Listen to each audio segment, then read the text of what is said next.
Récemment, l'une d'entre vous, à savoir Johanna, m'a demandé dans les commentaires d'une de mes vidéos, on approche d'Halloween, peux-tu m'expliquer comment faire la soupe de potiron? Eh bien c'est ce que je vais faire aujourd'hui.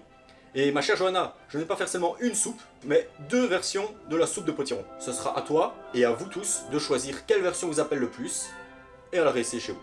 Il y a différentes variétés de courges. Là j'en ai une comme ça, une verte. Vous pouvez avoir du potimarron, du potiron, du butternut. Là la seule différence c'est que vu qu'elle est verte, je vais retirer la peau. Il vous faudra 4 gousses d'ail, un oignon, 2 cuillères à soupe d'huile d'olive pour la cuisson.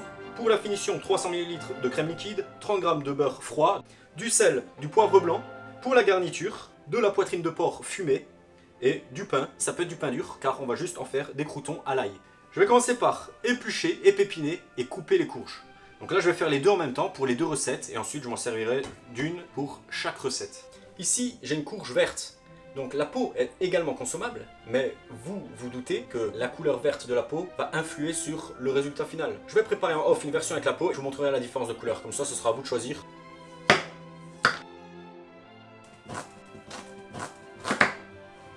A l'aide de la cuillère à soupe, je vais récupérer tous les pépins. Là, vous creusez à l'aide de la cuillère. Voilà.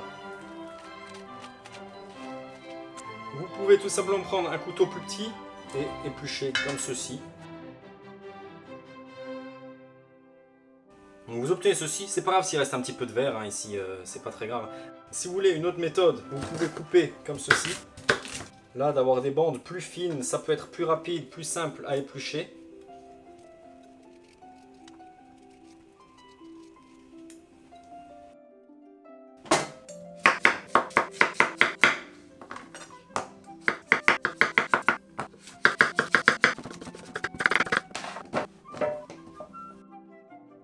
On va émincer l'oignon.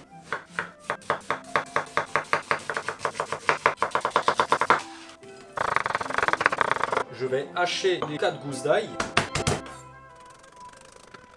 Je vais séparer cet ail en deux parties. La moitié qu'on mettra dans la soupe à la fin et l'autre moitié pour faire les croûtons à l'ail. Dans une casserole sur un feu fort au départ, je vais y mettre mon huile d'olive, 2 noisettes de beurre, je laisse chauffer. J'ajoute les oignons, je mélange. On va faire suer les oignons rapidement. Après quelques instants, je vais y ajouter ma chair de courge.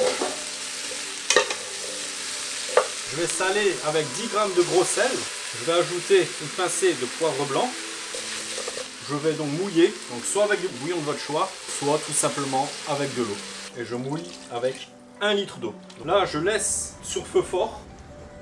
Ça bout. Je mets sur feu doux. Je couvre et je laisse cuire pour 25 minutes. Je vais couper ma poitrine fumée. Je vais retirer la fine peau.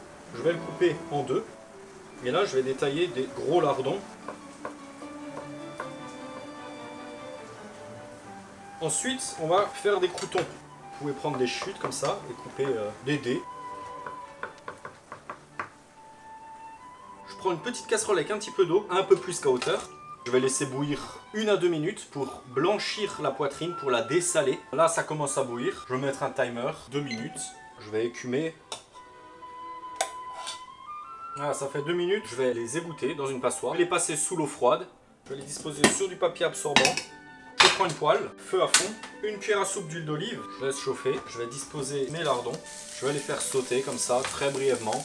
Je reprépare une assiette avec du papier absorbant pour absorber l'excédent de graisse à la fin.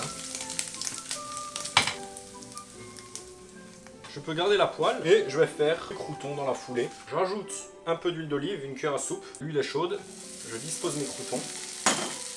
Donc là je suis sur feu fort, je fais sauter les croûtons. Vous voyez, il y a déjà plus d'huile.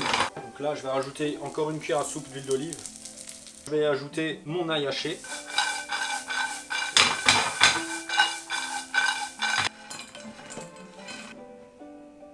Là, j'ai laissé cuire 25 minutes. On va mixer, soit au mixeur plongeant, soit au blender. Donc là, j'ai rempli le blender plus que recommandé. Je vais aller doucement.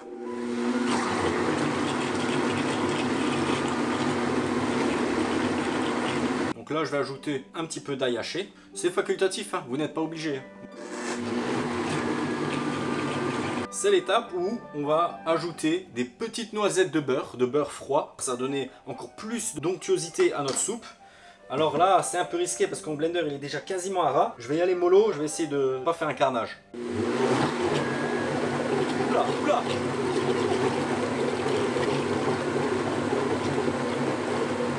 Je vais le remettre dans la casserole que j'ai rincée. Je vais finir avec la crème. Là, j'ai mis 120 ml. Voilà. Laissez-moi goûter. Excellent. Et là, vous pouvez disposer un peu de poitrine fumée, quelques croûtons, et le tour est joué. Pour la soupe de potiron version orientale, pareil, une courge, 1,3 kg, 2 gousses d'ail, un oignon, toujours 2 cuillères à soupe d'huile d'olive pour la cuisson, du sel, du piment de Cayenne, 1 cuillère à café, de la poudre de curry, de la pâte de curry rouge, un liquide pour le mouillement, ça peut être du bouillon de volaille, ça peut être du bouillon de légumes ou de l'eau. Ici c'est de l'eau. De la crème de coco, 400 ml. Donc ici 400 ml, donc je vais mouiller avec 600 ml d'eau. Total, ça me fera 1 litre pour 1 kg de chair de courge. Dans une casserole, 2 bonnes cuillères à soupe d'huile d'olive, dans lesquelles on fait revenir les oignons. Mais cette fois-ci, on va les faire revenir dans huile d'olive plus pâte de curry rouge. Je vais en mettre l'équivalent de 2 bonnes cuillères à soupe et je vais mélanger. Après un court instant, j'ajoute la chair de courge. Je vais ajouter la cuillère à café de piment de Cayenne. Je sale au gros sel, 10 grammes. Je vais mouiller avec l'eau plus la crème de coco.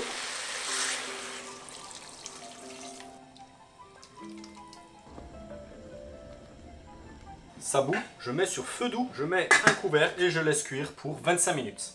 Je vais transférer dans le blender. Je vais aller mixer ça. Et c'est maintenant, tout à la fin, que je vais ajouter une bonne cuillère et demie de poudre de curry. Je retourne blender très rapidement et c'est prêt. Voilà, là on a quelque chose de magnifique. Donc vous voyez, hein, il y a juste quelques petites variantes, quelques ingrédients qui changent, mais je peux vous garantir que le résultat, la couleur, le goût final sont totalement différents. La première version, on a un potage plus riche, plus crémeux, mais doux. Là on a une version moins riche, mais avec plus de caractère, plus épicé. Maintenant, c'est à vous de choisir quelle version vous préférez.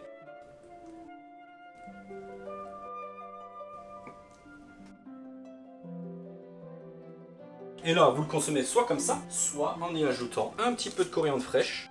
Voilà, si cette recette vous a plu, eh bien merci à Johanna pour la suggestion.